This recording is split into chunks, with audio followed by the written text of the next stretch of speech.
Good morning, everyone. It's 9:30. Welcome back to the morning session. We are going to move into the talent and recruitment panel, and I'm delighted to introduce Carla Corrado. She works at Pennsylvania Lumbermens Mutual Insurance Company, and she's been with the company since 2017. In addition to coordinating the training and education and professional development at all levels within the organization, Carla is also responsible for recruiting interns and trainees for the country and organization as a whole for PLO.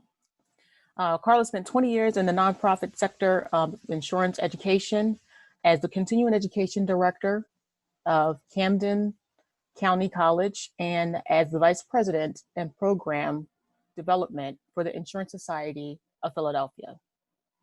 At the Insurance Society, she was an integral part of the development of their next-gen organization, which goes from were to engage and educate young insurance professionals and attract students to the industry. Carla currently chairs PAMIC's Student Involvement Committee.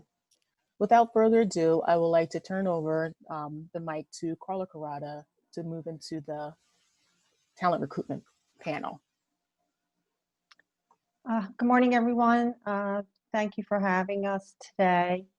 I'd like to open the floor quickly for our friends from Temple to introduce themselves, and then we can get started with the program.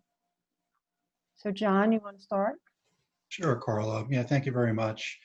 Yes, thank you to PAMIC for this invitation and to the membership today that are participating.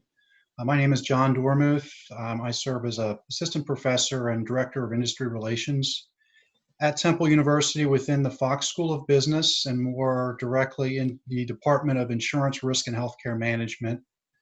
I've 25 years of experience prior to coming back to Temple. I graduated from Temple in this program in the early 90s.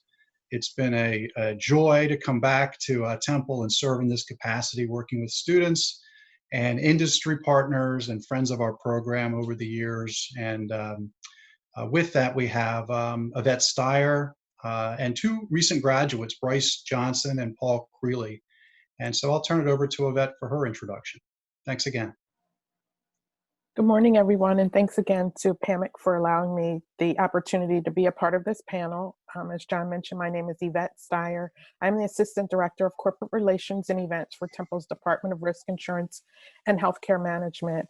I've been with Temple for almost a year, but have over 20 years of experience in the insurance industry, having been with State Farm for over 20 years, worked as an auto underwriter, have 5 years of leadership experience, a trainer for agents and their team members. But the majority of my time with State Farm was spent as a corporate event manager. In the last 5 years of my time there, I was responsible for senior executive level events across the organization, including serving as project lead for the CEO's annual agency meeting. So thanks again for the opportunity. And I'm not sure who's going next, Bryce or Paul.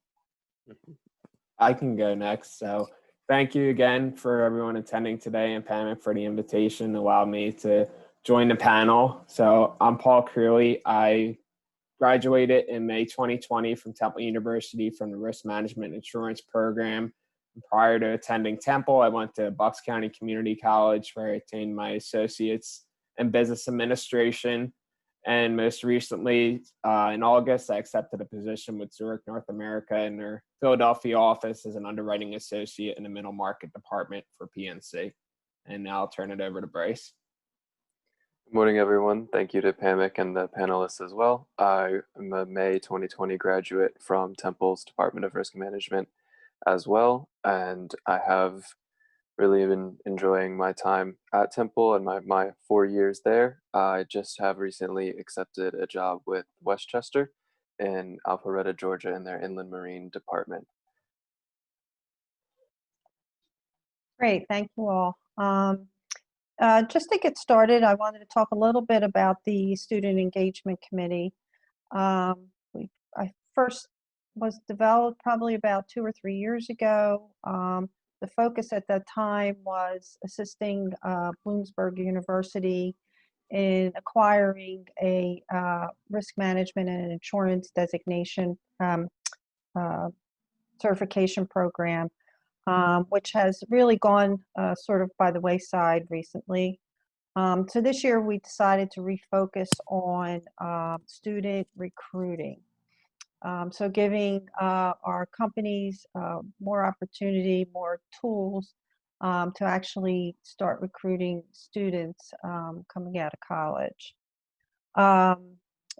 With the whole COVID situation, a lot of that has been put on the back burner. The idea was to maybe get out to some,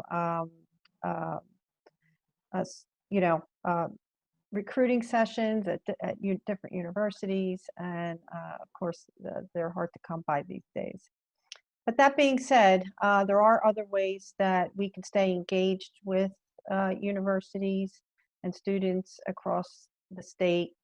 And I would think that most of you have heard of Gamma Iota Sigma. It's an organization of about 5,000 insurance and risk management students across the country. They currently have 7 chapters in the state of Pennsylvania, and they include not only Temple, which I believe is maybe the biggest in the country. Am I correct, John? Oh, it's usually back and forth between us and the University of Georgia. Okay. But also Penn State, Pitt, and Mercyhurst in Erie, Pennsylvania. So we do have other chapters across the state. They are having a regional conference on January 22nd, and for the Northeast. And it may be a good opportunity if your company is looking to recruit for 2021 to get involved and attend. They've been holding these conferences through a really neat little platform where you can interact with students. So I can provide more information on that as it becomes available. So that being said, I'd like to move on to John, and he can talk a little bit about Temple's program. So go ahead. Sure. Yeah, sure. Yeah, obviously COVID has caused a lot of angst everywhere, for everyone globally. And not unlike the mutual insurers that are a part of this call and regulators, we needed to pivot as well. And we did. And we pivoted in the university delivery of our coursework, as well as our interaction with our students. At Temple, we're very privileged to have a program that's been around. In 2 years, it'll be 100 years old. We've been training actuarial science and risk management students for that entire time. Presently, our program is around 800 undergraduate students. About a third of those are actuarial science majors, and the balance 2/3 are risk management and insurance, predisposed to property and casualty or employee benefits, or a more recent track we've created, a risk analytics, data management type track, which has become very popular. Part and parcel with our program is, as Carla mentioned, the Gamma Iota Sigma Student Professional Organization. It is an international organization started back in the late 1970s with a funding offered by Ford Motor Company to Ohio State University to establish this program. Temple's been a participant in Gamma Iota Sigma since 1980. And with that, and the natural fit of that, the mission of that organization and our program, it works really well, developing our students professionally throughout their time with us, as well as fits in well with the curriculum that we teach in our program. So we have about 800 students in our, like I said, in our program. About 600, a little over 600 of them participate in Gamma Iota Sigma. It's a great organization that complements, again, the program. It gives them a lot of outreach gives them a lot of exposure to the industry, to opportunities. And if I may ask Bryce and or Paul to talk about their experience a little bit with the program at Temple and also with Gamma, that might be a natural handoff at this point.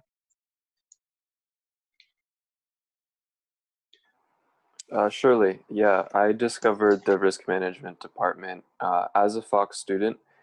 All of the introductory level course for risk management is a required course, and I feel that's how most students who go through the business school discover the department.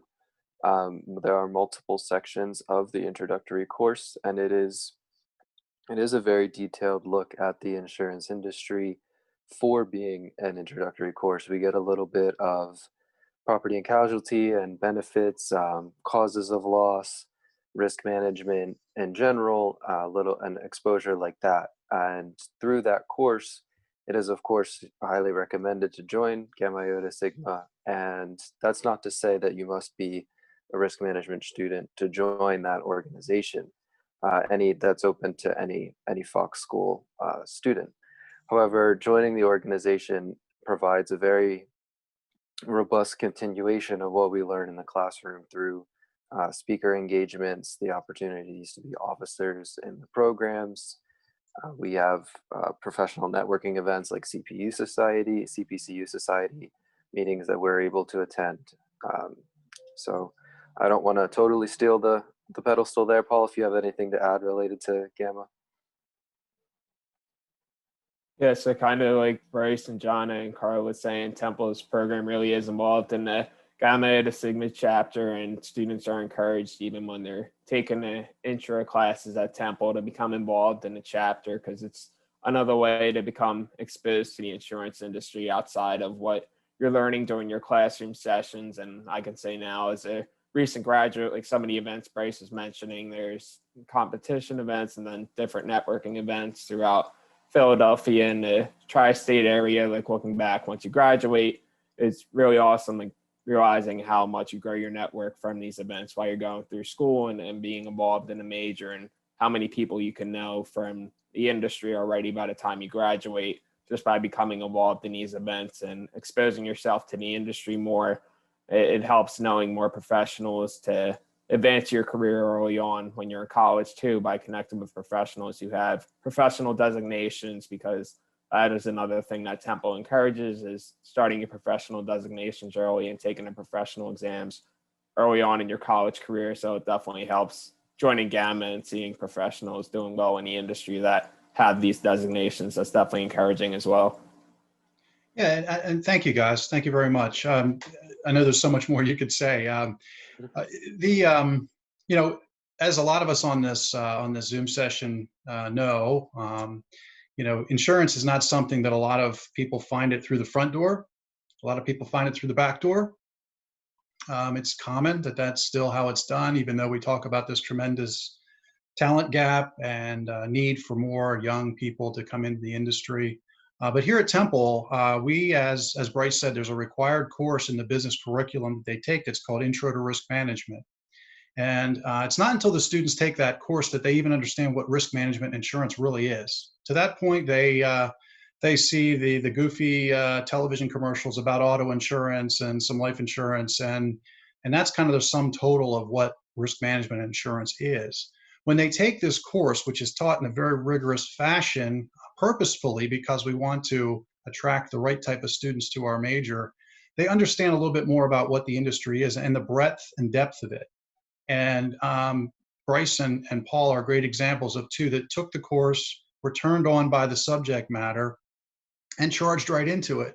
And now coming out of Temple, these two gentlemen, despite COVID and everything, the challenges that they faced in being recruited and finding positions, did find positions, as well as a couple hundred other students in our program this year.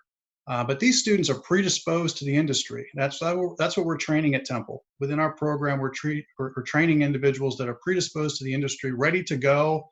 Many of them have had internships while they were at Temple, 1 or 2 summers. Some of them work part-time. In addition, Temple's still a university that is a working class university. We have grit, we have attitude, We know how to get things done, and it's just an excellent place to recruit talent from. Yvette Styer, who's with us, Yvette coming on this year in a very necessary and needed position within our department, has been very involved in the recruitment process. And Yvette, would you mind talking a little bit what it's been like for you coming on, and also talking about the use of VFairs and what it's been like for our so far this year since COVID, our 2 recruiting career receptions? Sure. So this year we moved from an in-person receptions. We held, I started in January with the organization, and we held an in-person career reception, also known as a career fair, in February. But at the fall, as with all other organizations, we moved to a virtual platform for our receptions. And we were able to use the VFairs platform for the receptions that were held. September 29th was the Actuarial Science Senior and Internship reception. October 15th was our Risk Management and Insurance Graduating Senior reception. Those, we found it to be a relatively smooth transition. The first one in September, there were some bumps in the road for us because it was new for everybody. So just learning the platform, gaining some understanding of what it looks like. And for those who were not able to attend, employers, that platform gives employers the opportunity to set up what we call a booth. So that booth contains company logos, websites, social media, links, information about jobs that are available. So when students come into that booth to talk to the employers, the employer has access to the student's resume, to their LinkedIn profile, as well as to a photo. So they're able to have conversations with students via text, audio, or video chat. We asked all companies to move towards a video.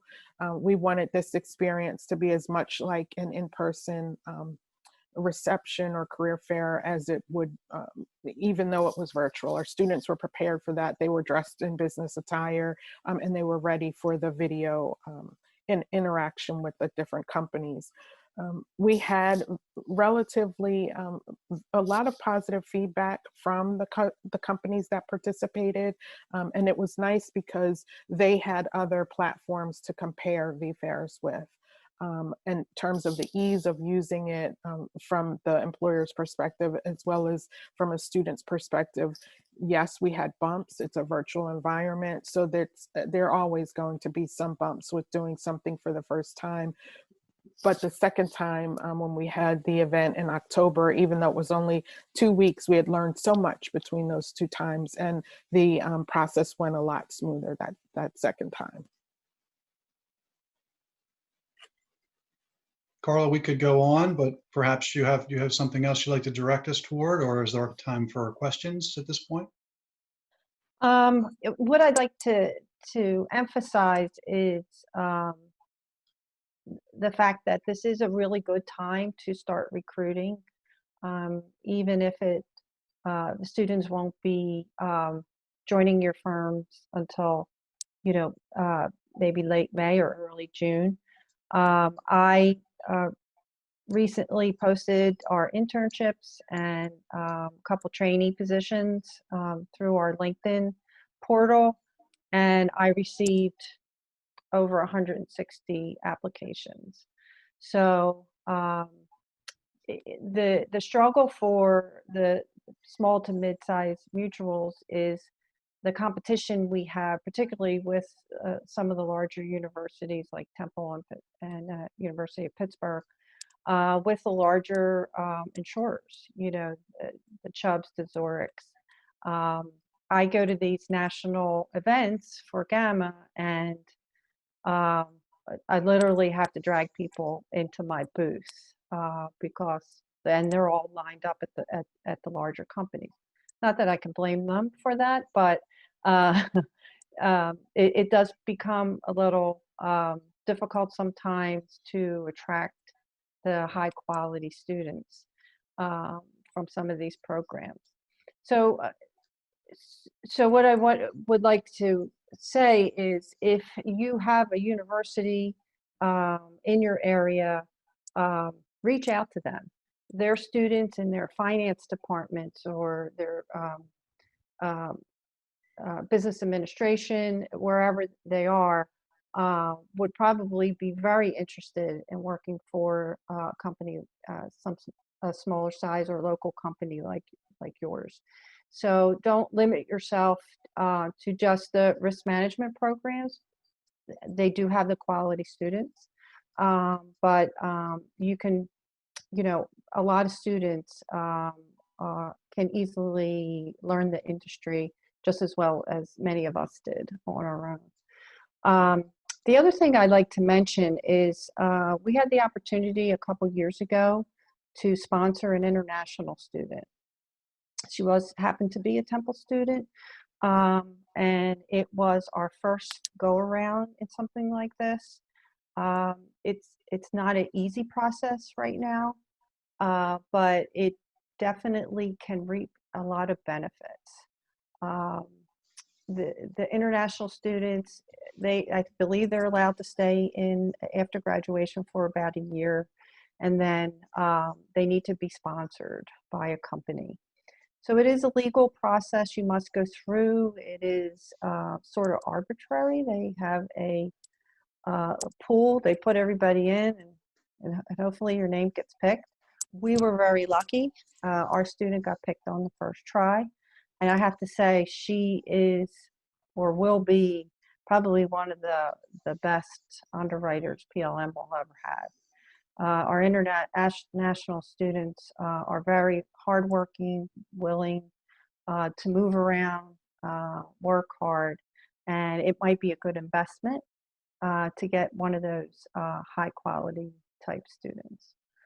So, John, you have anything to add to that? Well, thank you. And I do know who you're talking about, and I think the world of her as well. She's one of our recent stars, and we have so many of them, but she's certainly one that we can point to right back here in Philadelphia.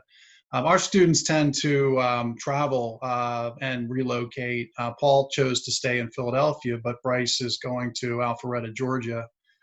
When do you report, Bryce? I start virtually November 30th. However, current environment is anybody's guess. However, early in the next calendar year. Yeah, great. And so on the topic of international students, and also pivot that or extend that over to DE&I initiatives, we are a very diverse university. We have international students, even in this environment, in our program, many of them, a lot of them actuarial science students, but then also many also in our risk management tracks. So if you're looking for that sort of populace, Temple is a good place to come for that. If you're looking for diversity, you really should go to places where it's diverse, and we are diverse at Temple. So if that's part of your strategy, please talk with us. The other part about this, I would say, is that we're talking about, early on professionals here. We're talking about individuals. If you're coming to a Temple or another university that has a risk management program, again, they're predisposed to the business. So they know something about the business. They've been trained. They have taken coursework, perhaps professional development courses already. So they're really coming in charged up and ready to go. Well, it's incumbent upon the company, and Carla knows this, as well as a couple other companies that are on this call that participate, with us. You really need to have a plan for what to do with those individuals, because they're looking for something that's going to keep them going. They're already on a ramp towards success. And if you bring them into something where they're just, struggling to see the opportunities of the future and see that their path and their ramp is going to continue, you're probably not going to have as much success as you'd like. You really need to have a plan to bring these individuals in, whether you have an internship program, which is a great way to start, or a training program that is accelerated for these individuals that have had quite a bit of exposure to the industry and its principles. And then if you're going to recruit from universities in this capacity, my advice would be that you stay consistent. As a mutual, yeah, you're going to sit next to, when we go back into real time, real world times and face to face again, you're going to sit next to booths from Chubb, from Zurich, from Travelers, from, Marsh, Aon, Willis, big firms, the Gen Rees of the world. You're going to sit next to them. But if you're a company that really has it going on, you have a program, you have people that are going to work with these individuals from day one and keep them energized and charged up and moving forward. And you come to that university over and over again, you'll get to be known. One, and two, you'll have success in recruiting students, and students talk. They talk a lot. The social media thing, yeah, they use that quite heavily, and they coach their friends. So it's a matter of having a plan, sticking to that plan, and having a program, and then you're going to have success. And I can talk. Well, Carla could talk about her own success with us, and I could talk about another company if you wish, if I were given permission, that's also had very good success over the last couple of years and doing just as I was mentioning. Sure, John, why don't you? Okay. So, I mentioned my background in the industry. So I was an agent for the last 20 years before I came back to Temple. I was initially with Sedgwick James in Harrisburg, which was then acquired by Marsh in the late 90s. And I was a student coming out of the risk management program at Temple. I had spent first couple of years with Nationwide in a claims capacity, which wasn't exactly where I wanted to get started. It was more brokerage, but the early 90s recession, you take whatever you can get as far as jobs. So looking back, it was a really great opportunity to get started. But in the brokerage world, I had the opportunity at Sedgwick and Marsh to work directly with Donegal Mutual Insurance Company as a client. In fact, for a couple of years before I moved on to other opportunities, I was the account executive responsible for most of Donegal Mutual's P&C program. So I had a great opportunity to get to know from Don Nicholas down to, Randy Fulmer and others, and their chief underwriting officer, Cy Greenia, and some others. Over the years, we created a relationship based on that business partnership. When I went to a regional insurance agency known as McConkey, E.K. McConkey and Company in York, Pennsylvania, and I spent 13 years there, most recently the last 7 as a agency principal and owner, and also in charge of carrier relationships. I worked very heavily with Donegal again. And so when I left McConkey, came back to Temple, I was looking for companies that I knew that would have an interest and a need to secure young human capital for their operations. So Donegal was very gracious in giving me an audience with their senior executive team. We visited with them.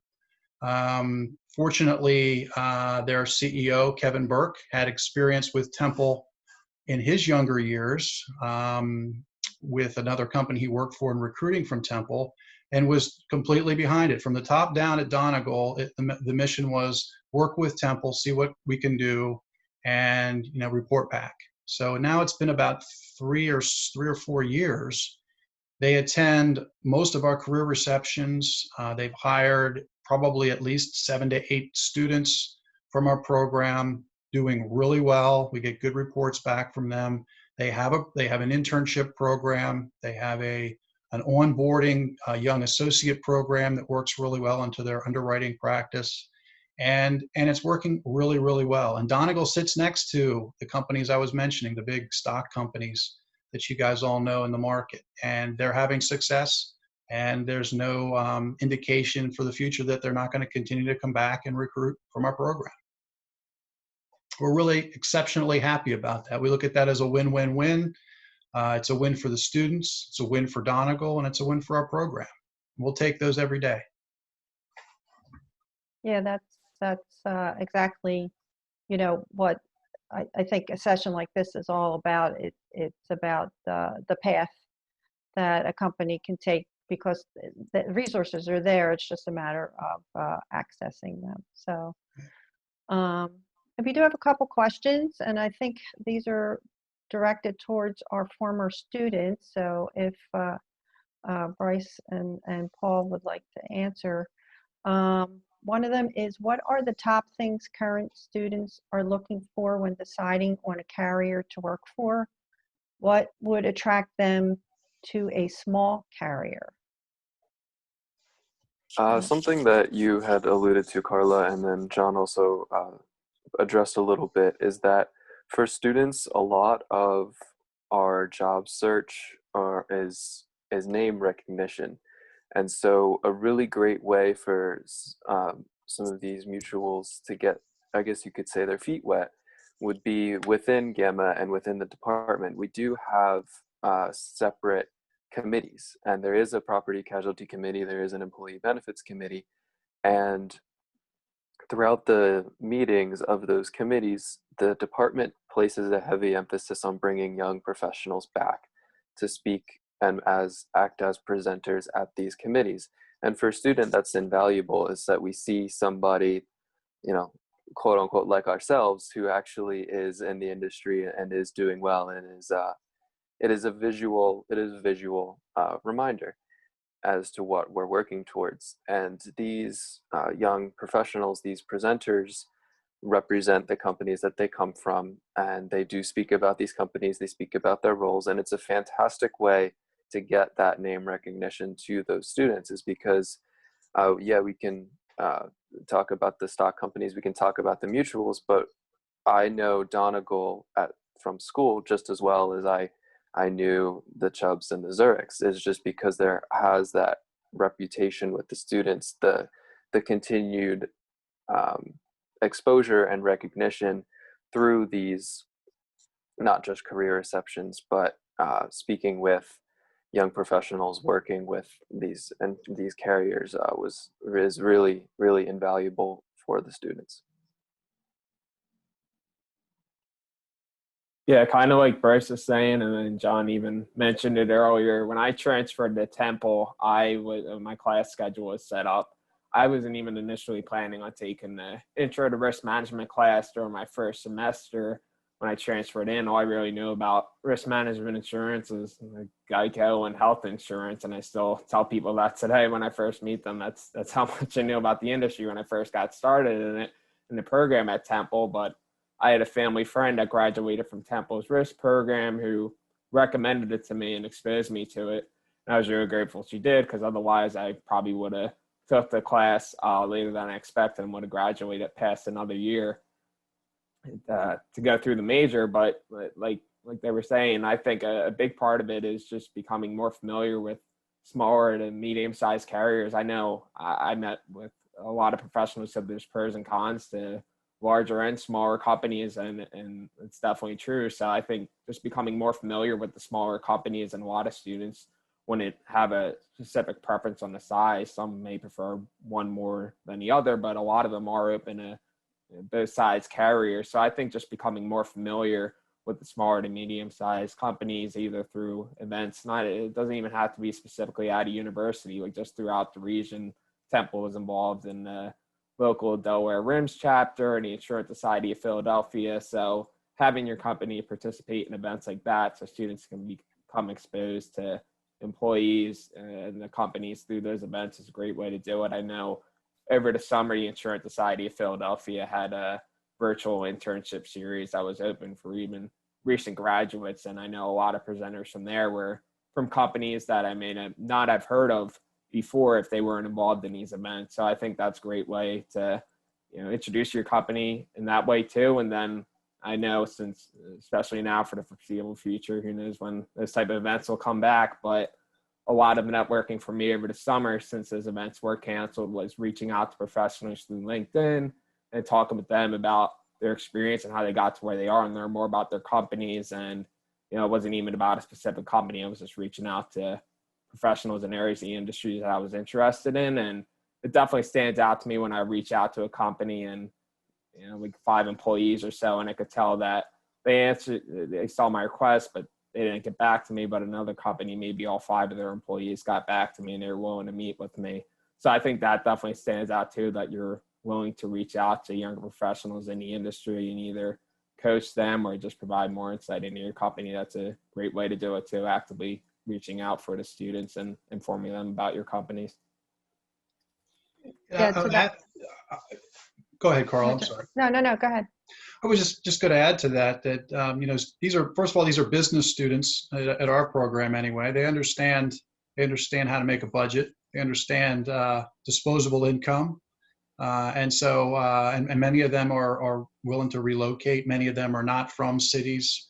They're from, rural and suburban areas. So I think that mutual companies have a great opportunity if they can just display opportunity to the student, giving them an idea of what sort of path they might obtain. It doesn't have to be a contract per se, but something that looks like it's a true path and an opportunity, and providing them with a good compensation package that they can see the merits in working in one of the more rural or suburban counties and communities in Pennsylvania versus the urban centers. That'll resonate. And again, just having some sort of an opportunity for them to keep on that ramp. And if you can do that, I think you're going to find superstars really early on, some young superstars to help invigorate your organization. Yeah, and I was also going to mention to Paul's point, our CEO, John Smith, will speak at any student event he can fit in his schedule. The fact that he is the CEO and he is available to interact. We did one recently with Temple via Zoom, where he was able to just chit chat with the students. It really has elevated PLM because they've gotten to know, over the years, gotten to know John Smith through some of his speaking engagements. So that's also a great opportunity, and I would encourage everyone to reach out for those speaking engagements. It's really a good opportunity. We do have one other question, and again, it's directed towards our former students. What or not? What are the key points students are looking to discuss when speaking to a potential employer? I think this question and another one that was asked about, I believe the portion of the question was like, what are students looking for in their carriers? I think that the answer is pretty similar between those two. Usually through the classrooms, I will say that Temple's professors do a really, really well at displaying the differences between agency brokering and carrier side. So going into some of these internship and career receptions, I think that myself and other students would agree that, or former students even, that you have a pretty good idea of which track you want to follow upon graduation, and usually it doesn't change too much. So either way, I think that it was the biggest thing that I myself was looking for was just training. I don't think that we go through a really intensive educational curriculum, but the real world is different from the classroom. And so one internship role that I had was just very, very into it immediately. And even coming from the program, it was a bit overwhelming. And so I think the fear sometimes is that some of that training may be a little bit redundant, excessive, etc. But I find that it just really helps to build confidence, even if it's just affirming what we learned in the classroom, that that's actually how some things happen. But just having a really robust training program, and even I use the word robust lightly, but some places call them rotationals, but even just moving through several departments within the companies 3 or 4 months at a time, just learning how things work, gaining exposure to different areas, because maybe you want to work, maybe a student is thinking they want to work for a carrier as underwriting, but they may have an affinity for claims or customer service representatives. And so those things are a really great way to keep the student engaged, the new employee engaged, and with their training, and continue to that education out of the classroom. Yeah, kind of like Bryce was saying, I definitely think that's a really great point. If companies can have, designated early career programs or training programs like that, especially where if your company has like a reinsurance division, for example, or if you can specialize in spending a certain amount of time working in claims or operations or underwriting, just become more exposed to the areas within a company. I know a lot of professionals have mentioned to me that's a pro you can get with smaller companies, is gaining more experience in a quicker fashion and just being able to be exposed to different areas in the company. So when I see programs like that, I honestly, I know even like the larger carriers, they used to have programs like that, and some of them did away with it.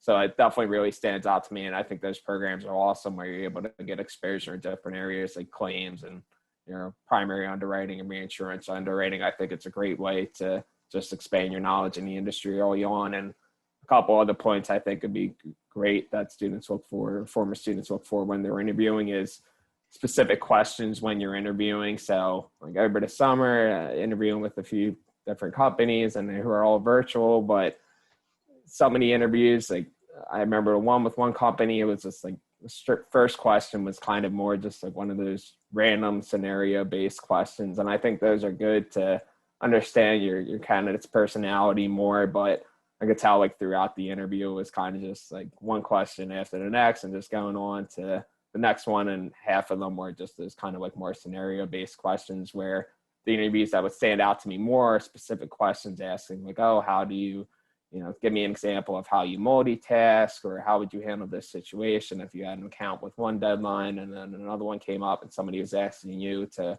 work on that, like how would you handle that situation, or how you handled a bad situation and what was the result. I think those situations that are more applicable to your specific role definitely stand out more to the candidate and make you appreciate the interview more, and it just helps make it more conversational. And then I also think a company that's open and honest about like future trajectory and where you can grow from, especially now for like me and Bryce starting out in more like entry level positions with carriers where you can grow in the future past your current role. I know even some companies during the interview process, they were open and honest and said that like sometimes we've had employees leave after a couple of years because there weren't enough positions for them to advance from their entry level role with our company. It was just unfortunately an internal constraint, and that definitely does stand out too, where companies are open and honest about kind of restraints that they may have within the company about advancing in the future. But I definitely think I do appreciate when a company is honest about what future growth may look like, where if they say like, oh, you'll do this role for a year or two and you go through a training program yourself to maybe advance from being a UA into an underwriter. And if, then it kind of seems like there might not be any specific plan after that point for after the training program, where if another company, they can openly say, oh, we've had X amount of UAs, maybe in underwriting positions, or we actively get you involved through training you to move on from being a UA into an underwriting position throughout your current role, versus you just kind of doing some training program for a year or two and then maybe, no discussion after that unless something does come up. So I think just honesty about future growth and what your future role may look like definitely stands out too. Great. I do not see any additional questions. If you have any questions, you can put them in the Q&A. I was just wondering if someone from PAMIC might want to speak about plans for assistance in the area of recruiting.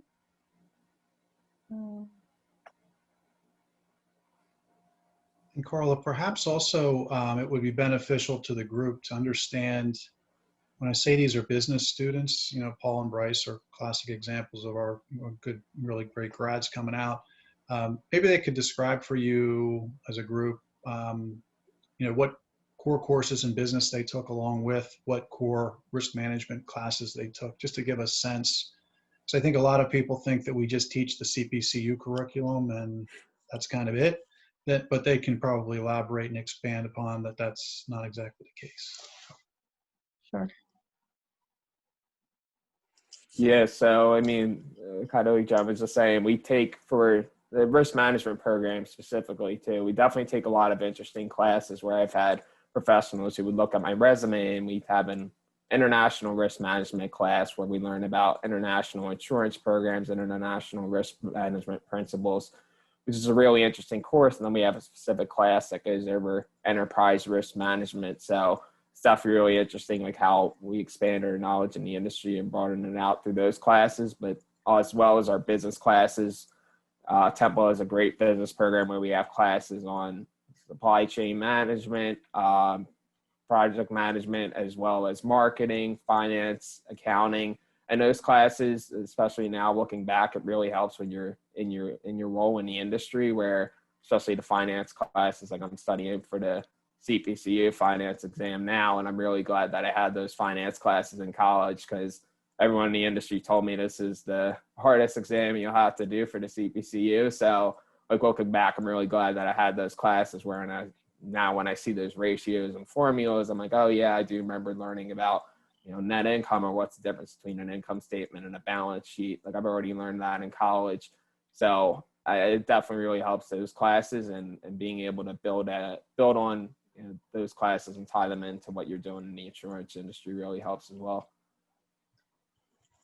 Yeah, something the department does also place an emphasis on is, because the Intro to Risk course does have a little bit of on the higher side of prerequisites, they do recommend even actually double majoring. I decided I wanted to graduate in 4 years. However, finding the risk management track before that, I was actually thinking I was going to major in human resources through the business school, and even just the crossover between a couple of my courses where, human resources, there is still a mathematical aspect to that, still marketing. So there's a lot of crossover between the business school classes. And I feel like as an institution, the Fox School and Temple really do make that a conscious decision, is to have a lot of those concepts carry over course to course. And,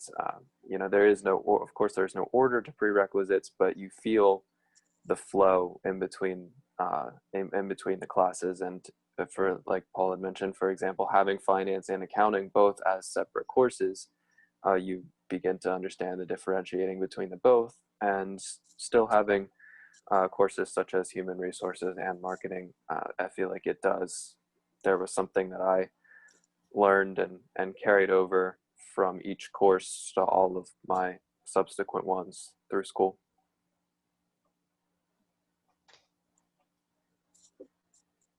Great. So if there's no further questions, again, I'm not sure if someone from PAMIC would like to speak about initiatives they're taking in this area. Yes, Carla, I can actually take over this. So for PAMIC, what we are planning on doing is providing a student portal or career portal, and this would be available to all PAMIC members. And what they could do with this portal is provide and post their job opportunities and upcoming interest in what they are allowing for their company. And what we are planning on doing is having students, we're hosting this for career portals and having students come to this portal just to provide that connection between students and other mutual members who maybe don't have that access to go forth and go to each career fair. So this is in the works for upcoming PAMIC. That's great. I'm not sure how much time we have left, but We have a contacts slide. If Brittany, if you could post that now, would be a good time to share. I'd be happy to talk with anyone offline if they like. Yvette's available as well. Both of us work with a lot of our industry partners and friends, so happy to continue the conversation. Maybe Paul and Bryce, as they move on to their new jobs, but still might be able to provide you with some insights. Certainly. And Carla, if I could add one additional thing, you talked a bit about now is a good time for recruiting. Right. And if, in terms of smaller carriers, if people have jobs that they are specifically looking for to fill, you're welcome to reach out to me, send an email with the job description. I can forward it on to our students that are currently in the market for positions. The only thing I would need to know is whether or not how students should apply, whether or not it should be to the contact who send the information to me, or if they apply online. But that's another good way to get a company's name out to our students. So I'm available to assist with that as well. Great. And also feel free to reach out to me if anyone has any questions, particularly about Gamma events. Let me see, we do have a question.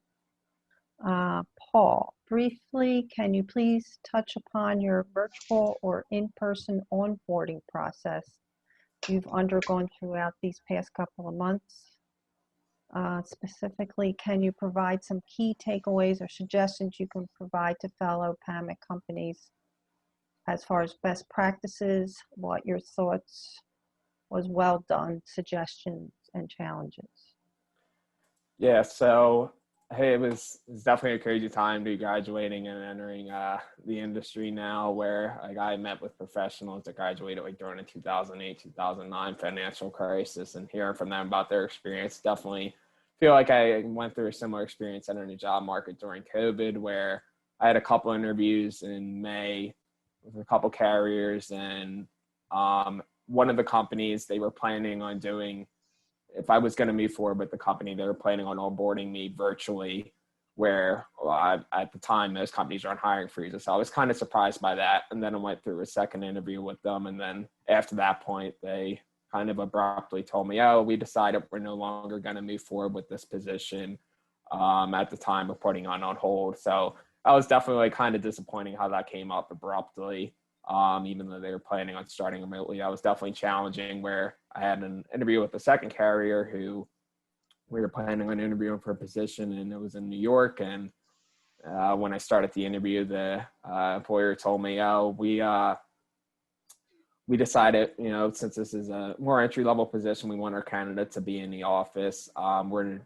We're putting this position on hold, but I still wanted to get to know you. So we still had a conversation, and it was good still having an opportunity to learn about the company. But that was definitely challenging as well, where these companies were going on hiring freezes and they didn't have any estimate as to when they may expect to be able to put the position back on hold. So that's just a challenge of this time, I think. But so I think just being open and honest about that, if you expect the position to be you know, if it would be better in person, and then it's better to state that if you think it would be too challenging to start remotely. But I think, like I was saying before, a big point that stood out to me during interviews was when companies were like specific, and it was about specific questions about your role, and as well as just making it more conversational based. I had a few interviews that I kind of just felt like it was one question on to the next, and it felt a little more awkward, whereas if you know, you're able to have a conversation about your experience and relate it to your role that you're interviewing for, I definitely appreciated that more. And then again, also, I think, especially with the remote environment, and a lot more companies are becoming more acclimated to starting out employees remotely, I think just having plans and being able to discuss about what the onboarding process will look like, where like traditionally you may meet everybody in office and set up meetings like that, explaining to your candidate, instead of having these in-person meetings, we're still going to be able to have you meet everyone throughout the company. We'll schedule plenty of Zoom calls or Teams meetings for you in your first few weeks to still get you acclimated to everybody in a company or the training process, because I know even talking with some of my friends, they were like, they're either recent grads too or just in the industry that were like, I had no idea how you would start remotely. Like, that sounds so challenging and so tough. But explaining to your candidate, you know, like, oh, we're going to still have onboarding sessions for you where we jump on a Zoom call or Teams call, and we would share screens and you'd be able to watch me going through the process of what you'd be doing in your role and training through that way. So I think that's a good suggestion too, is just having a strong process, whether it's going to be virtual, starting remotely, or if it would be you're able to work in person, just having being able to explain to your candidate how that process is going to move forward with everything that's going on with COVID. Definitely is another way that stands out to me. So I think, you know, that's one of the biggest points for starting out in this environment, is just having a plan for the future and what the role might look like for the next few months for your candidate or the next year. Great. Okay. And If I may, yeah.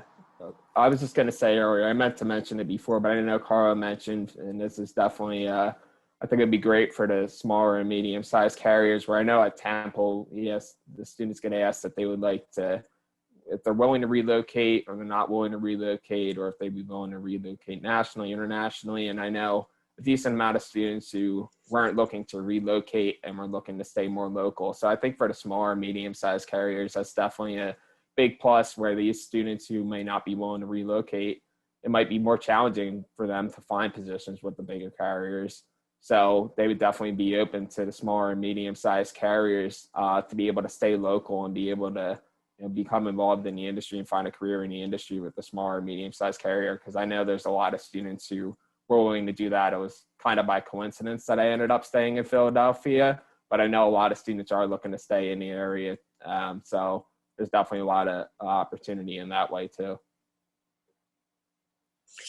I was just going to mention that something that I know I haven't started yet, but something that Paul said, I think that is important, is something that my company is doing, is that on my first day, I'm going to get a call from an IT person just to walk me through the programs of the company and just opening things up. As far as starting remotely, you know, as students, we do have familiarity with Outlook and things like that, but simply just making sure everything is all aligned. You know, you open up your Zoom, you log in with your company password, everything like that, just that everything goes smoothly. It really will make a large difference, I think, and starting remotely and just harboring that that confidence and ability to get to know the office as copacetically as possible in this environment.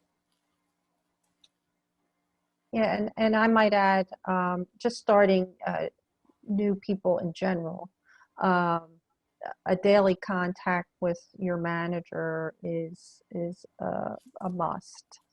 So Yeah, I was going to say, that's actually a really good point too, where I didn't even think it was this, it might not even be brought up during my interview process, but I definitely appreciate it now that it does happen, where I have weekly check-ins with my manager. I didn't know people have mentioned that to me as advice, like have weekly calls with your manager to check in and discuss how you feel in your role. And yeah, I just really appreciate that, having that each week to be able to stay in contact, where if it was in person, it'd be easier to, you know, keep in touch with people in your office. So, you know, that's a really big point. And then also just having like either like Skype or Teams or Zoom, some kind of messaging platform if you are starting your employees remotely, so they can still be able to reach out to other coworkers. yes, and don't be afraid to turn on your camera. It's, you know, if you're in the office, you'd be talking to people in person, and I believe there's a different dynamic when you can see the person as well as hear them. So especially with you know, new people to the company, you want them to get as familiar with you as you want to get with them. So cameras on, as John Smith would say. So I think we've come to the end of our hour, Veronica. Did you want to have anything else to add, or you're on mute?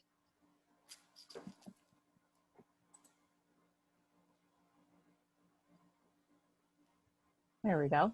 Yeah. I'd like to thank the entire panel. I think this was timely and important, especially with the current environment. I hear a lot of carriers and students talk about the challenges in terms of talent and recruitment from their carrier side and students just trying to find a job. So I think having this open forum today provided some invaluable information for both parties, carriers and students, and try to navigate through this current environment because nobody really knows when it's going to end. So I think everything that was basically spoken about today will help everybody move forward and find positions and respective spaces, whether that's for the small carrier, medium carrier, or the large carrier. As the students, Paul and Bryce just mentioned, there's advantages and disadvantages to both small and large carriers. So, and just being transparent and communicating. You can never communicate too much, especially in this environment. So over communicate is extremely important. And it will go a long way. So just be open and honest and transparent. And I think everybody will have a much better experience in the whole talent and recruitment and finding a job process. So again, I would like to thank the panel. And at this moment, we're going to take a 15-minute break. And we'll come back at 10:45 to start the cyber awareness panel. So thank you again.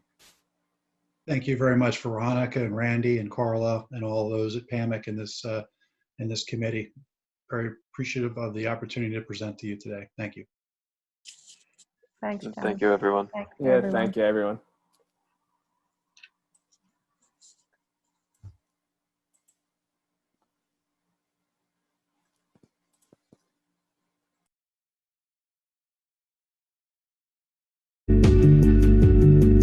Westmont Associates is an insurance consulting firm.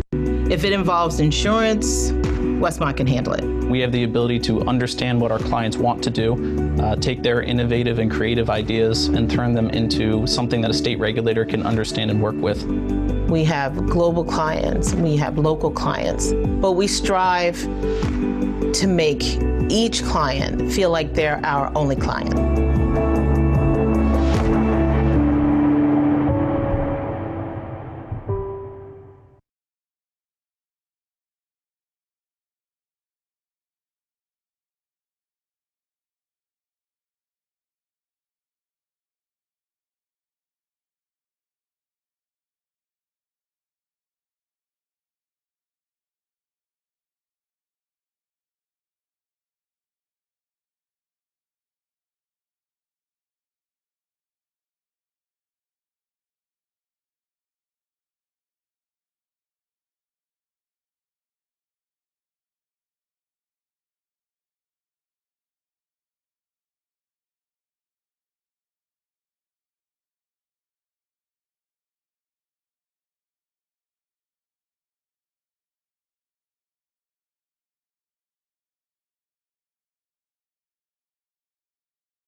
Welcome back, everyone. The next segment is Cyber Threats and Solutions. And here I'm to introduce Michael Bourne and Cheryl Warner. Michael Bourne is a Senior Vice President of Cyber Liability Product Leader at Berkley Re Solutions. Michael Bourne is responsible for managing all aspects of our commercial cyber liability programs, including product development, marketing, and client relations. Michael is charged with overseeing all existing commercial cyber turnkey programs and growing the commercial cyber portfolio through innovation and thought leadership, establishing a center for cyber excellence in this expanding and dynamic field. Michael earned his Bachelor's of Arts at Washburn University and his Juris Doctorate at Boston University School of Law. He has more than 27 years of insurance experience in a wide variety of discipline, including insurance defense, claims, underwriting, product development, and brokering. Before joining the Berkley team, Michael worked for several insurance companies and brokers, including American Family, Zurich, Axis, and Lockton. And Cheryl Warner, Director of Technical Advisory at Mox 5. Cheryl is a highly regarded operational leader with an extensive background in cyber security. Cheryl is currently the Director of Technical Advisory at Mox 5, where she leverages her security experience to help insurance carriers guide breach victims through the cyber claims process and reduce losses. Cheryl served 10 years in the federal government, most recently assigned to the intelligence community as a subject matter expert on cyber threats. Cheryl has private sector experience on top of technology companies, leading product service delivery teams. Cheryl has a passion for working with industry to better understand the risks they face and minimize that risk through delivery of high quality operations. Without further ado, I'll turn it over for Michael Bourne. Thank you, Veronica, for that introduction. I was meant to show my video on this presentation, but for some reason, my webcam has decided at this moment to stop working. So we'll rely on audio only and on the slides, of course, that we'll be presenting. We're happy to be here this morning to present to the PAMIC members on this important topic regarding cyber. And of course, I'm here with Cheryl Warner from Mox 5. Cheryl, if you could say hi to folks. Hi, everyone. It's nice to meet you. And thank you, Veronica, for that introduction there. Great. So as Cheryl and I were preparing for this presentation, we realized that Pennsylvania is having a very exciting week or week and a half. And we thought about scrapping the entire presentation and just talking about cybersecurity for elections. But we decided that you've probably heard enough of that over the last week and decided to go with the presentation that we've prepared in advance for you. So let's talk a little bit about what we are going to talk about today. And that is basically 3 agenda items that we're going to cover in this presentation. The first is learning about the latest cyber threats and how hackers are using even more sophisticated methods to access your systems and data.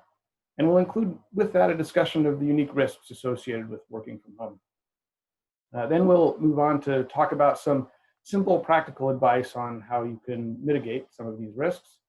And finally, because this is an insurance session, we will talk a bit about the role of cyber insurance and how that coverage is evolving to help transfer the costs arising from a cyber event. So without further ado, let's get started. So we're going to start, though, by getting a little bit of audience participation. Make sure everybody's still awake with a polling question. So there was a recent survey by a company called Domain Tools, and they indicated a percentage of companies that have seen a moderate to dramatic increase in cyber attacks during the pandemic. and we're asking you to indicate your opinion as to what percentage of increase those or what percentage of companies have seen that increase or reported that. I think we have a poll on the screen.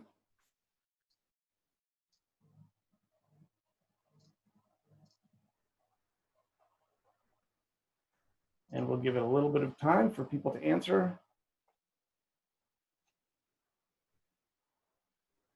And the polling results are in, and most of you are very good guessers, because it looks like the majority of you picked the correct answer, which is 60%. So that's quite a dramatic number of companies. 6 out of every 10 companies have seen a moderate to dramatic increase in cyber attacks during the pandemic. So what are these cyber attacks? What are the bad guys doing to try to get into your systems and get to your data? Let's talk a little bit about, first, a little more specifics about that, about what we've seen there. So we've also seen that 75% of the surveyed companies in that same survey detected COVID-19 specific cyber attacks at least several times a month. So not only have we seen an increase in the number of attacks, these attacks are targeted at the things that people are most concerned about. And I think we're going to find a pattern there. This is how the bad guys operate. Again, they're sort of getting smarter. They are using the most recent concerns of folks out there to make these attacks. And Cheryl, I know you guys have seen a lot of, you guys have responded to a lot of these attacks, and I assume you're sort of seeing the same thing, that the bad guys are using tools associated with things like the pandemic and probably more recently the election to launch some of these attacks. Absolutely. I mean, we're seeing a trend, as folks are, starting to work from home more because of COVID-19 here. Attackers are looking at what types of things are happening throughout the year. School starts, they're going to start looking at schools at targets, which they did. And then right around the corner now, we have Black Friday, the holidays. So definitely retail is high on that target list as well. And we're starting to see that trend start to pick up now, and progress as being targets of interest, just highly because of the current situations and events that are going on. Absolutely. Sorry, there was one more thing on that screen. So the chart there, of course, shows that the attacks during COVID are outpacing what they would expect to see those normal attacks. And that was for the first 30 days after the initial lockdown due to the pandemic. But there are some more interesting statistics here on the next slide. And this is a study that looked at the first 100 days of 2020. So obviously this encompassed the time before the pandemic really went into full swing, and then gearing up into March, where it really started hitting. And you can see just a few statistics that make it clear that bad guys are taking advantage of the situation. That first statistic, 60,000 plus registered domains. You're like, well, what's the importance of the number of registered domains during this time? Well, it's simply this, and you'll see a little more of this later. The bad guys register domains to use to make them look legitimate when they send out phishing and other attacks against folks. So the fact that there was a spike in registered domains during March means that the bad guys were gearing up. So they would register a domain like, COVID19.com or, cdchelpdesk.net. So these are the kinds of, fake domains that the bad guys will register and try to use to fool folks when they launch these attacks. And then on the top right there, you can see the number of blocked clicks. So that means if you have security in place that blocks clicks to bad addresses or unknown addresses, in part to help keep those phishing attacks from being successful. You can see that there was a spike in those beginning in March and all the way through the end of March, again coinciding with the pandemic announcement. These bad guys are launching more attacks during that time.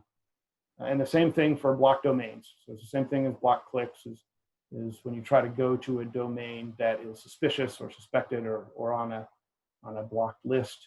You see that there's a huge spike in those in March. So again, just evidence that the bad guys are taking advantage of this situation. And then here are some examples. It's always fun to look and see what the bad guys are doing. But you can see that the examples given are exactly the kind of thing that folks would be expecting to see in their email inbox, things that they would be expected to do. And so that makes it all that much more difficult to sometimes avoid these situations. So this first one, week 5 in January, you saw an email. Here's an example of a spoofed CDC email that went to US recipients.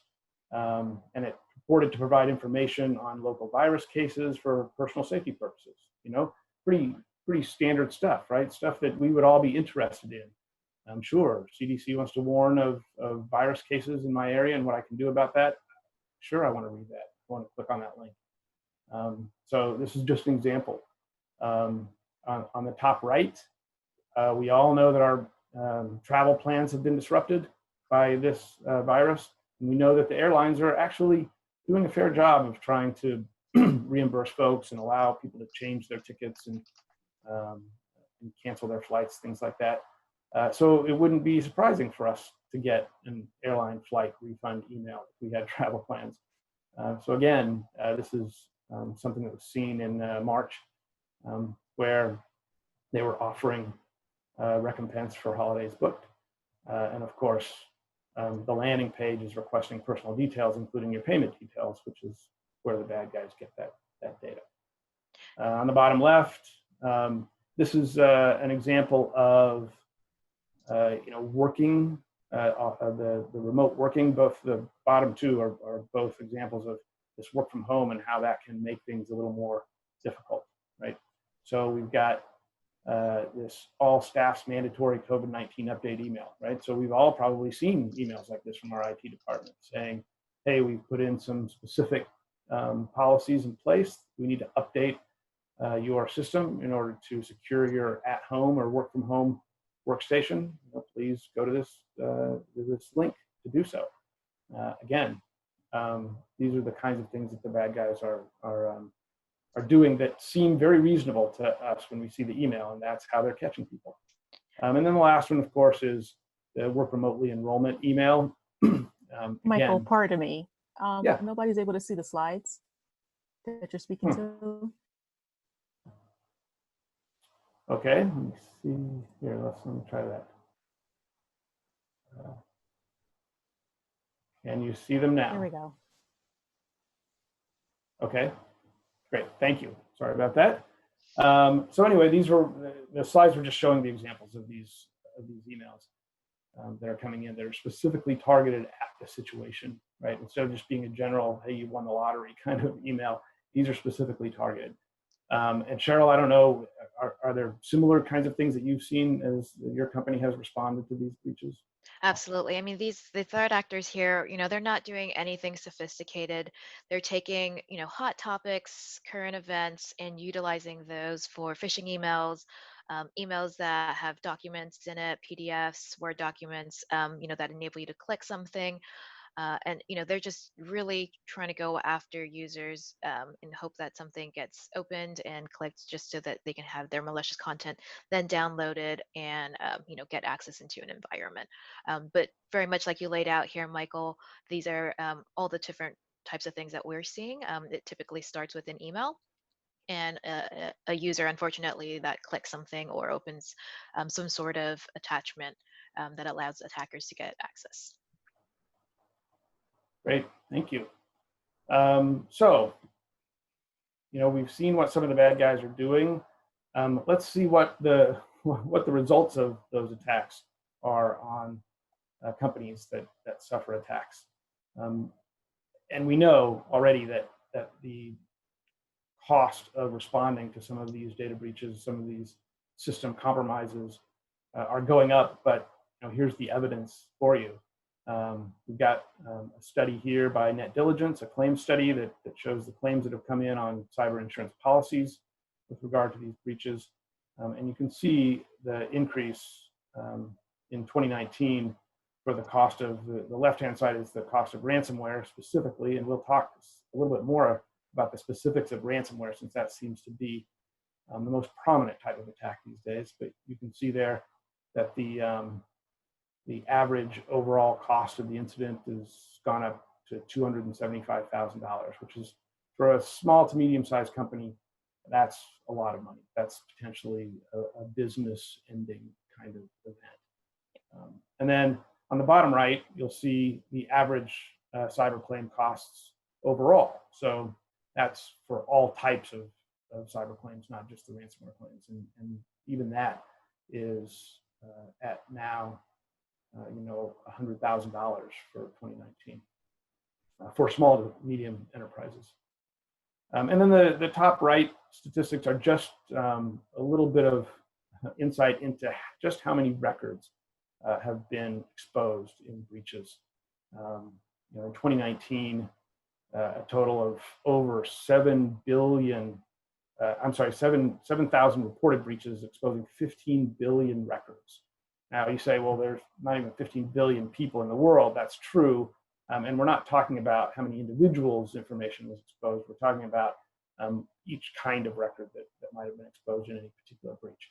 And obviously there are duplicates. And we all know that because we've probably all gotten offers for credit monitoring from a number of different potential breaches that we were involved in. But this just shows you the volume of data that has been exposed and the cost of these breaches. And so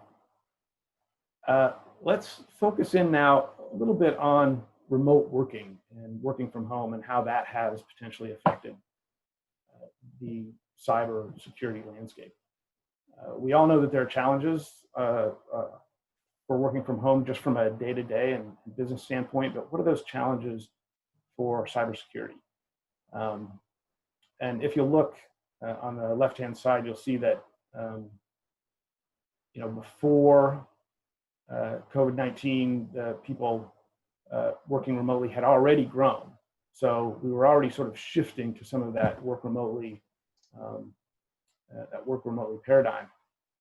And even after we presumably return to normal, the companies are saying that most of their staff will have remote work flexibility. So this is here to stay. It's not just a COVID thing, but it has highlighted it, and it has launched us into this into this paradigm a lot more quickly than maybe we were prepared for, or at least some companies were prepared for.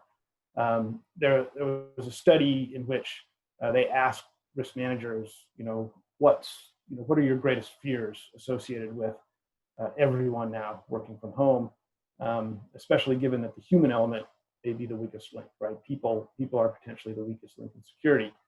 And they answered as we thought they might, that when employees are away from the routines and the security restrictions in their physical offices, the IT security folks have less control over the endpoints. That's your computers and your devices.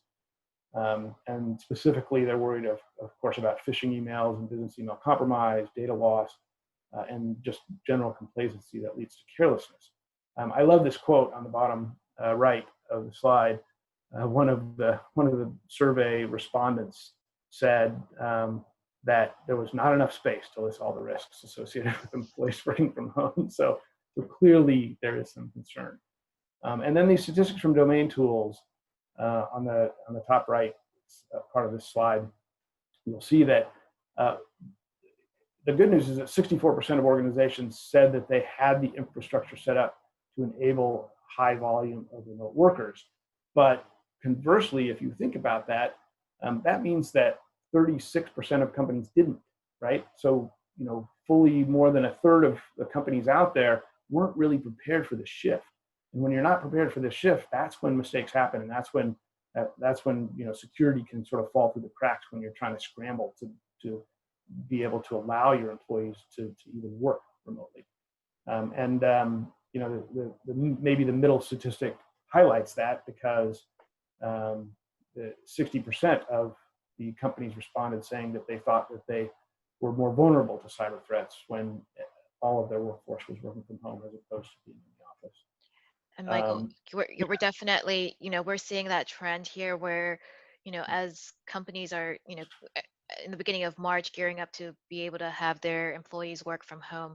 I mean, they were cobbling together solutions to be able for that, and it really did expose a lot of risk. And we're seeing the repercussions of that now. Poor setups lead to vulnerabilities that easily expose them to threats that can, utilize those vulnerabilities to get access into those environments. Absolutely.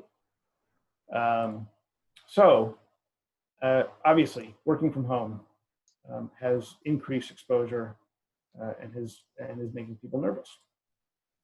So let's see, what that has resulted in. We're going to talk a little bit about what that has resulted in as far as actual attacks and breaches. But first, we want to again get a little bit of audience participation. There was a recent report by the Identity Theft Resource Center that talked about the number of data breaches, and this is a true/false. Did that report indicate that the number of data breaches increased by 33% in the first 6 months of 2020 compared to that same period in 2019? Is that statement true or false? I'll give you guys a little bit of time to answer that question.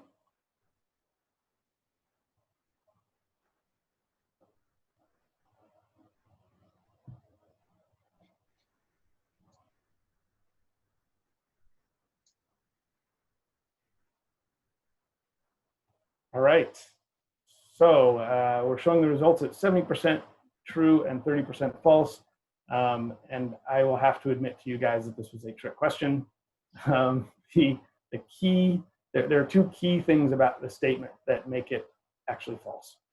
The first one is that it says increased by 33% in the first 6 months, and actually it shows that it decreased by that amount. So data breaches, and that is the second thing. The second key piece of that is data breaches. So data breaches are a very specific type of attack, and they are focused on the bad guys wanting to get into your system and pull out valuable information, right? As opposed to disrupting your system or locking down your data and demanding ransom. This is a specific attack designed to try to access and collect that data. And we've actually seen a decrease in that type of attack. However, the overall number of cyber attacks has absolutely increased this year. It's just that they've shifted focus from pure data breach attacks to other types of attacks like ransomware attacks and other disrupting attacks. And I'm sure, Cheryl, you can confirm that the number of overall cyber attacks is not going down. Yeah, if anything, it's only increasing in waves.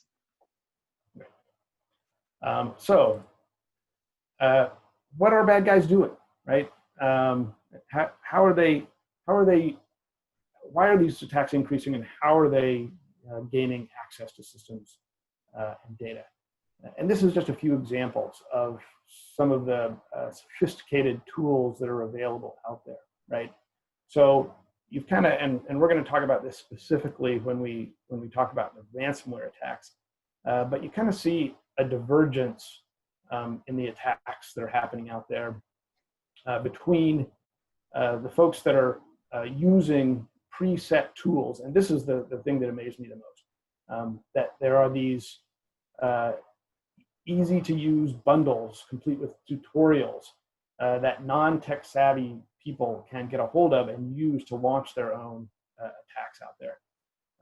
So you can see this quote by Maya Horowitz, the director of threat intelligence at Checkpoint, that says, it started as malware as a service, but now you've got phishing as a service and exploit kits as a service and botnets as a service. And we'll see in a little bit that you've got ransomware as a service.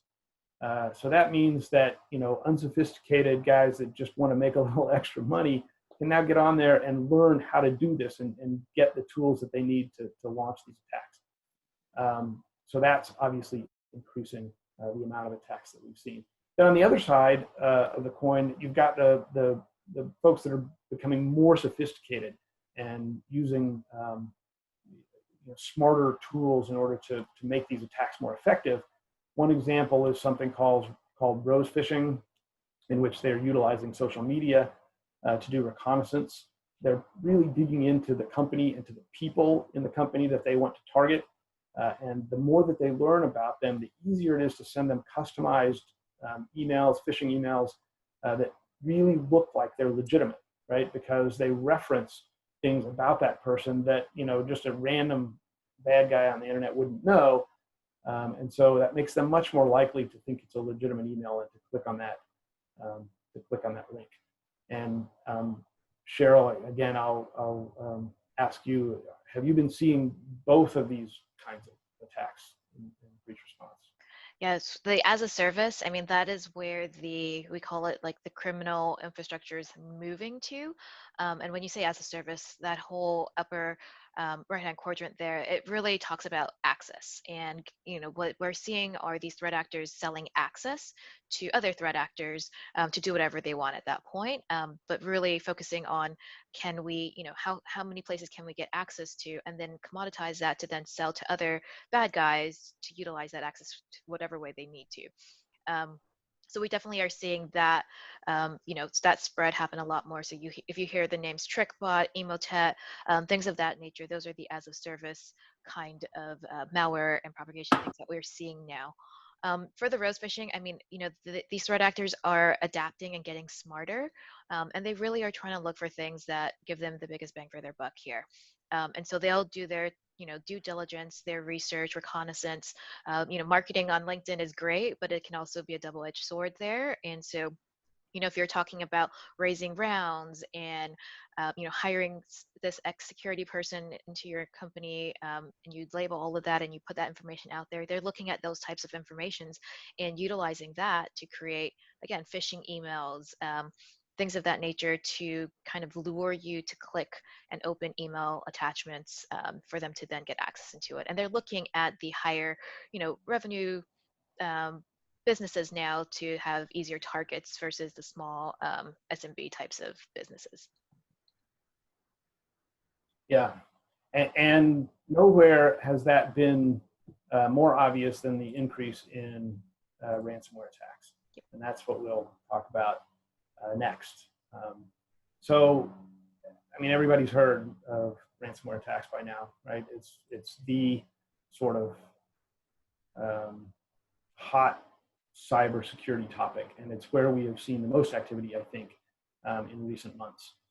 And again, you know, so we've got this this chart on the left-hand side, and the key thing about that is, you know, not only have we seen increases in the attacks, but the amount of money that is being demanded from these attacks has gone up dramatically over the last couple of years. And you see that on the left-hand side, that the average ransom payment in the second quarter of 2020 was about $178,000. And that's a 60% leap from the $111,000 in quarter one. And of course, it's climbed steadily, as you can see in the chart, since 2018.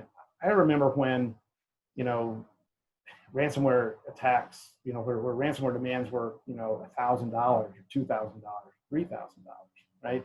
Maybe if it was a big business, they might ask for $10,000 or $20,000. And now, you know, the bad guys understand that these attacks can cripple a company, and that they're more willing to pay. And so we've seen those demands rise steadily over time. And again, then on the right-hand side, you can see that we talk about this split between what we call big game attacks and the sort of ransomware as a service, the low-cost ransomware as a service. So the low-cost ransomware as a service is a volume play. It's for folks that aren't as tech savvy. They can download the tools that they need, they get tutorials, and then they can launch them.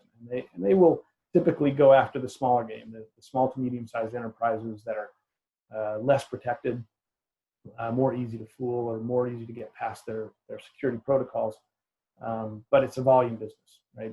And then you've got what we call the big game attacks, which are the more sophisticated attacks that design the phishing emails and the malware to bypass the more sophisticated security at the larger companies looking for the bigger payoff, right?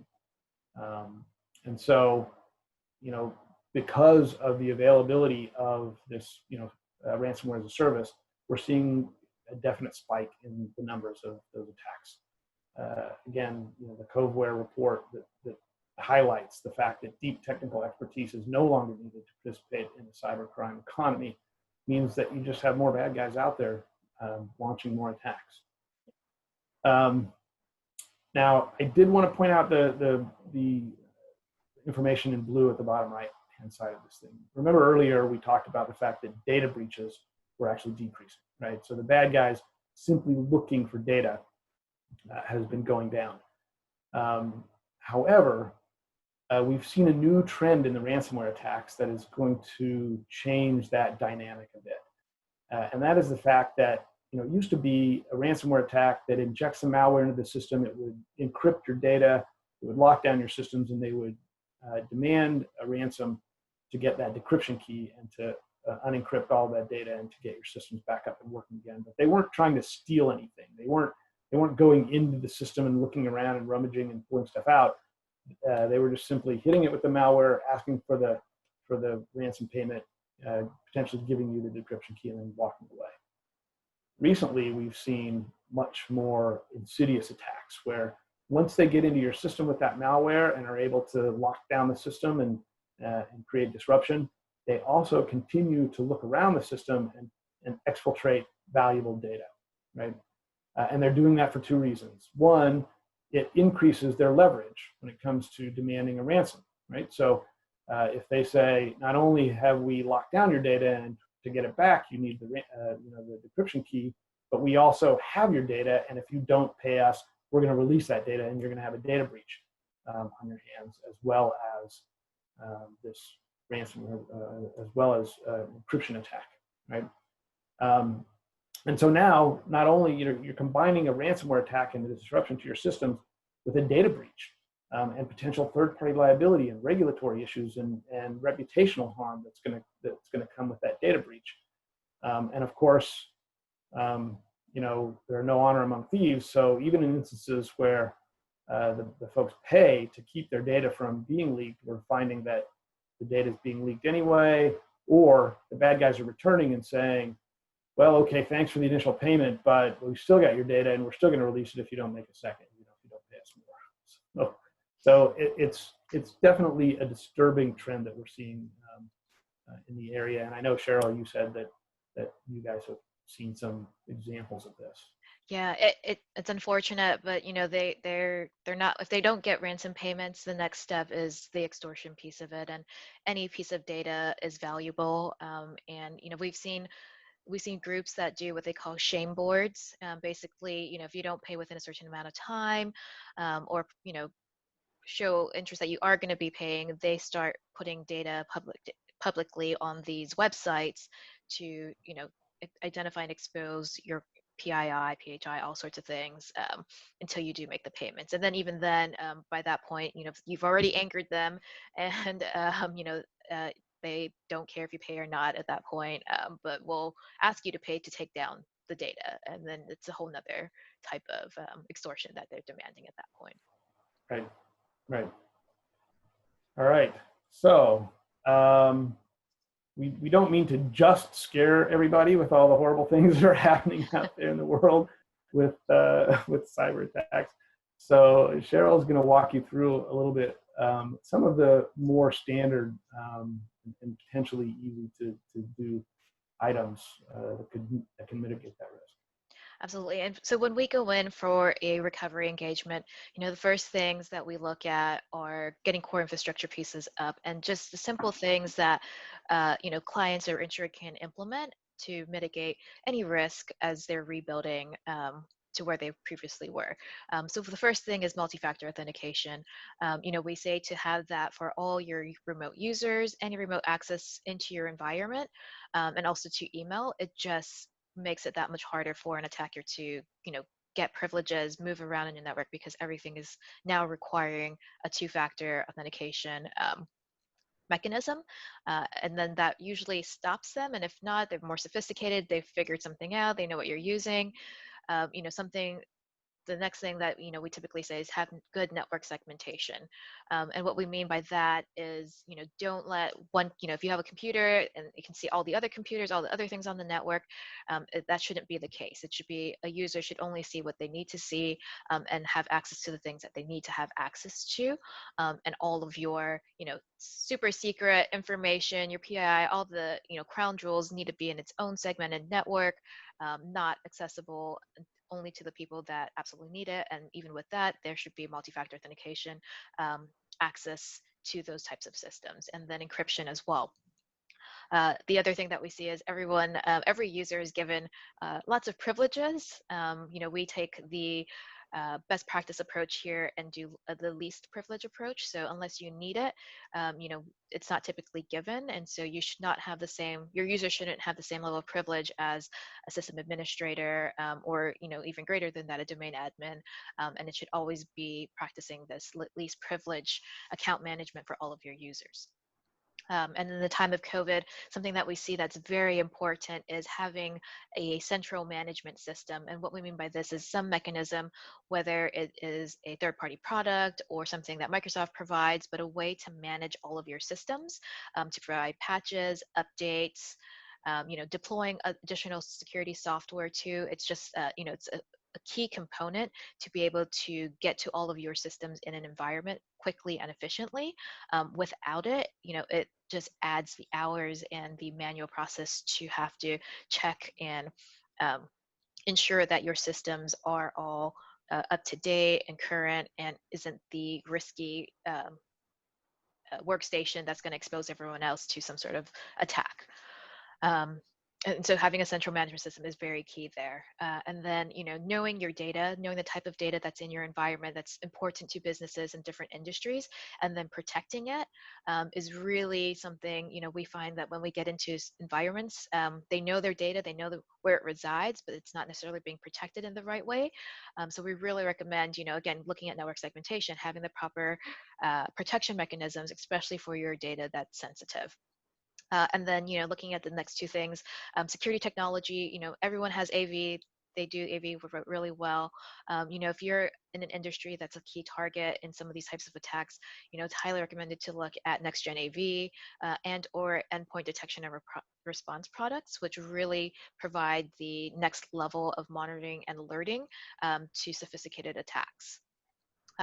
And that's really to cover the endpoints or the host, all of your users in your environment there. And then, if you aren't seeing anything happen there, network security technologies really help look at the spread of an attack. If something is already ongoing, it gives you alerts there. So firewalls, having next-gen firewalls, IDS and IPSs, so identity security solutions and protection solutions, like those types of systems are really good and key in identifying if something's occurring and where it's occurring. And then finally, like we talked early on, the phishing mechanism, the spear phishing, all of that type of stuff, having an email technology that, enables you to capture those things, take off attachments, look for specific things that might be going in through your email systems. That's a key security technology that we say to cover your bases. So endpoint, network, and email are the three areas that, or the vectors that we see attacks happen through. And then with work from home, everyone's working from home now. The key things here is having some sort of, again, goes back to central management, some sort of endpoint that allows you to connect back to your home base so that you can get your updates, your patches, and then you can have your system administrators remote in to do any other sort of upgrades and things that are needed. And then this is a really key thing. The second bullet here is keeping your personal and business functions separated. I know a lot of people tend to get complacent and, hey, I want to listen to Spotify at work, I want to watch this YouTube video, but really, making sure that you separate those two functions out to your home browsing and your home email are just separated from all of your business and work related functions.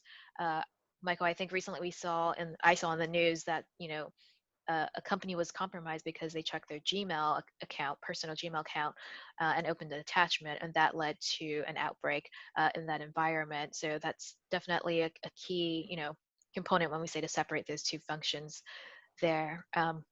And lastly, it goes back to that least privilege approach, but really having users, take the approach of not even, we see some places just not letting users install software by themselves and having to call in to get that type of stuff.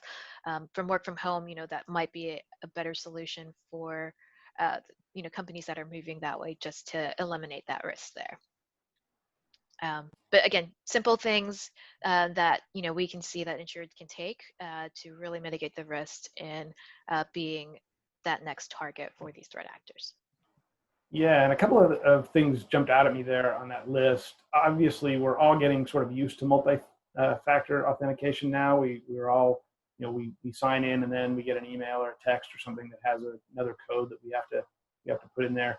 One thing I have heard is that bad guys understand multi-factor authentication as well, and sometimes they will try to fool you into sending them, the second set of codes associated with multi-factor authentication, pretending to be some IT person that says, okay, now you'll get an email with a second, set of codes that we need to get into the system in order for us to fix these things for you. Just let me know when you get that and tell me what that is, right?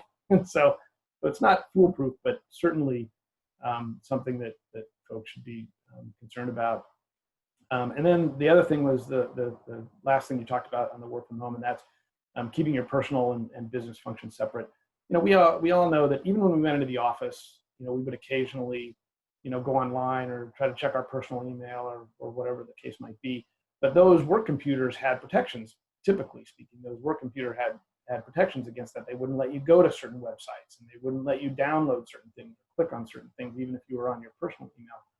The problem with working from home is you're probably working on your own personal machine at the same time that you're signed in through, say, a VPN to your company business. And sometimes people don't understand that it's sometimes as simple as sort of signing out of or minimizing that company piece of the VPN connection and going to your own personal area of your computer, for lack of a better term, to do anything that you want to do that's of a personal nature, so that you're not just automatically clicking on your Gmail account through the VPN connection to your company, where it can, where a bad click can then get into your company systems.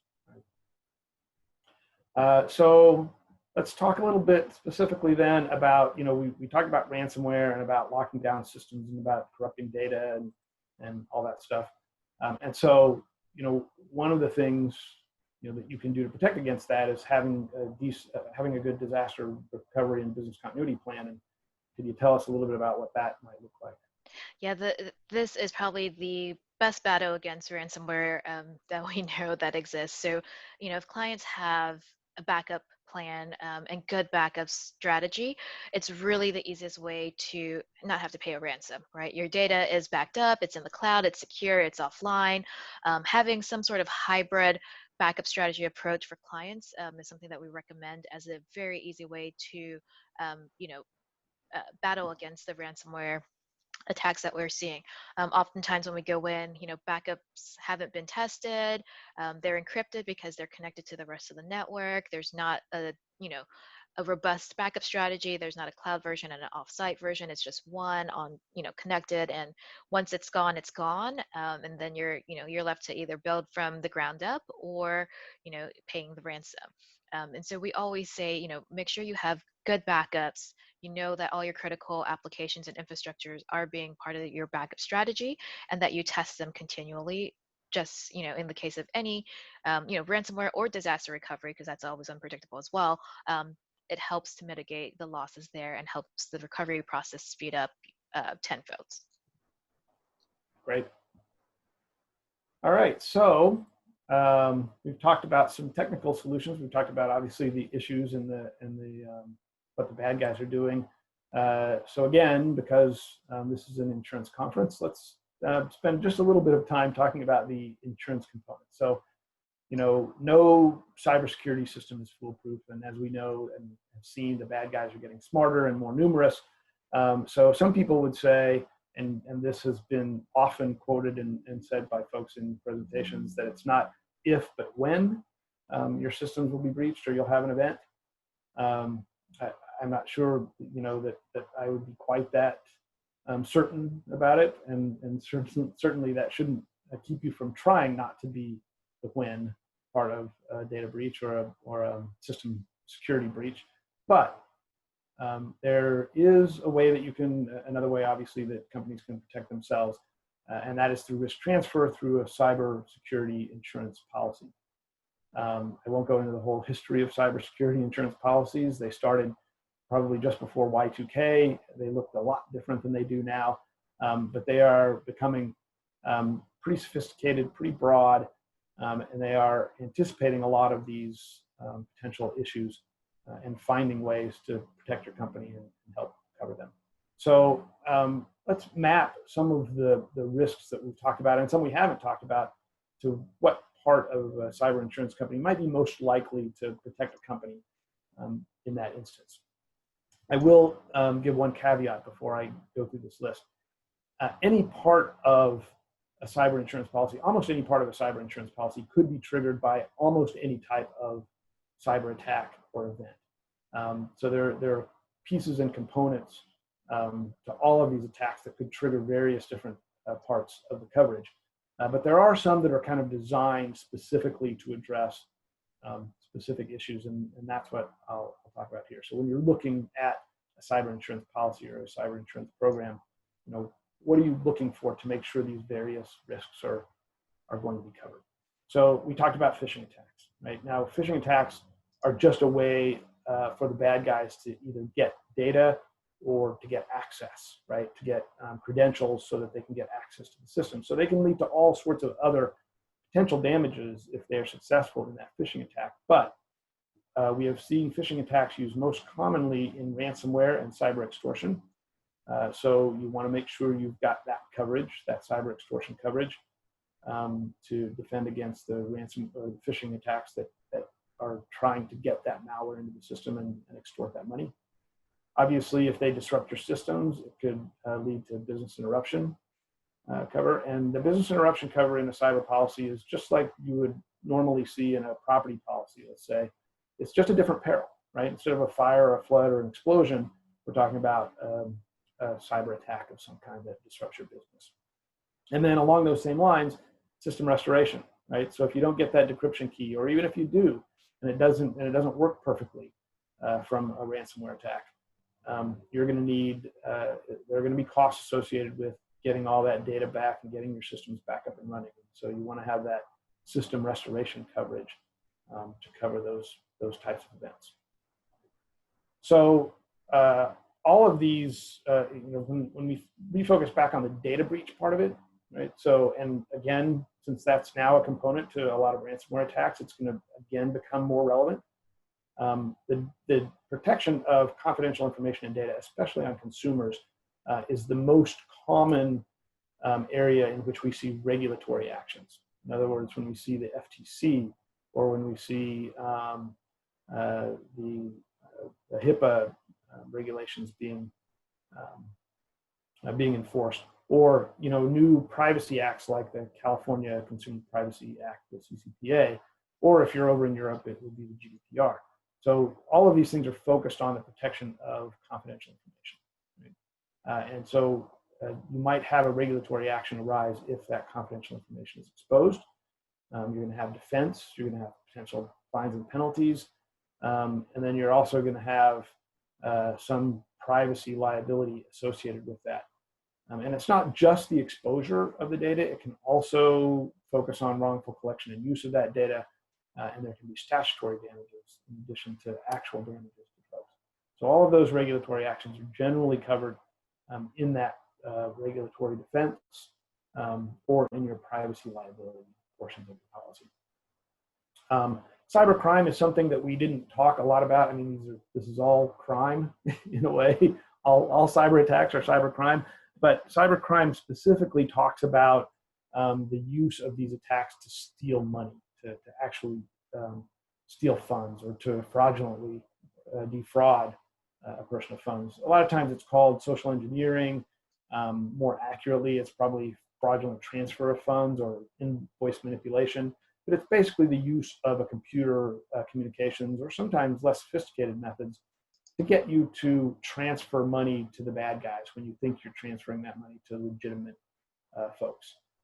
And so that cybercrime can often be covered in a social engineering or a fraudulent transfer of funds coverage included in a cyber policy. You can also sometimes find this coverage in a crime policy. So, but in the cyber policy, it will be called either social engineering or fraudulent transfer coverage as well. And then finally, you've got the data breaches themselves, the pure data breaches, in which you've lost confidential information, especially on individuals, which we call PII, or personally identifiable information. And that is where you have your privacy liability coverage and your breach response cost coverage. And these are just the standard coverages, right? So these are, there's some new and developing stuff that has to do with Internet of Things and property damage and bodily injury. Something called bricking, which is when a computer device is basically turned into a brick as a result of the attack. Some coverages for improvement of your systems after an attack to make sure that it doesn't happen again. All of those things are sort of new and cutting edge, but these are the basics of what you want to look for in the coverages that can apply to some of the situations that we've been talking about now. And Cheryl, I know that your company does incident response and incident coordination for some insurance companies. Have you seen these policies actually responding to the claims and protecting companies against the loss? Yeah, we're starting to see them adapt some of their policies or add. I believe the term is I don't know what the right term is. I think everyone uses a different term, but like the bricking one, they have that as an addendum to the policy now, and I see these little add-ons getting put on just as times are changing and attacks are changing to make sure that their insurers are covered for specific types of things that they're seeing and trying to be more cutting edge as well. So we're definitely seeing them grow from the things that you've listed out here to more. Okay, well, that takes us to our very last polling question before we have our Q&A, kind of a fun one. The question being, are you more likely to suffer an identity theft or be bitten by a dog? Let's see what is the riskiest thing out there? Is it cyber bad guys or is it dogs?